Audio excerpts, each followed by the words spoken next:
সবার একই কথা। অনেকেই কমেন্টসের মধ্যে বলে যে কেন আপনারা ভারত বিরোধী, হুজুররা একটু ভারত বিরোধী বেশি হয়, হুজুররা কেন ভারত বিরোধী হয়। তাদের জন্য বলি, ভারত বিরোধী আমি এই কারণেই, একটা ভিডিও আমি দিচ্ছি, আপনারা দেখেন। আমাদের দেশের পতাকা, তার উপরে তারা থুতু নিক্ষেপ করবে, রাস্তার মধ্যে টাঙিয়ে রাখবে।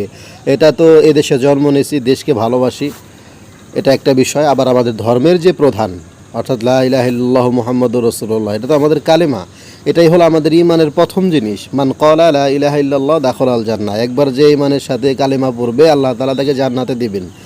তো কালেমা হলো আমাদের মুসলমানদের প্রধান জিনিস। সেই কালেমাকে যদি পায়ের উপরে কোনো একটা দেশের কোনো মানুষকে লাথি মারতে দেখি, মাটিতে ফেলে তাকে আঘাত করতেছে, মাটিতে ফেলে সেখানে থুতু নিক্ষেপ করতেছে, পা দিয়ে পাড়াইতেছে, এমন যদি দৃশ্য দেখি, তো এই দৃশ্য দেখার পর কালেমাকে লাথি মারতেছে, এটা দেখার পরে আমাদের বাংলাদেশের পতাকাকে লাথি মারতেছে, এটা দেখার পরেও যদি আমি ভারতের প্রেম রাখি ভিতরে, তাহলে আমার ভিতরে দেশপ্রেমও নাই, আমার ভিতরে ইসলামও নাই।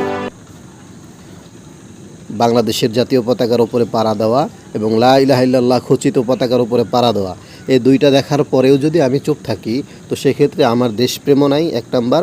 দুই নাম্বারে হলো আমার ইমানও নাই।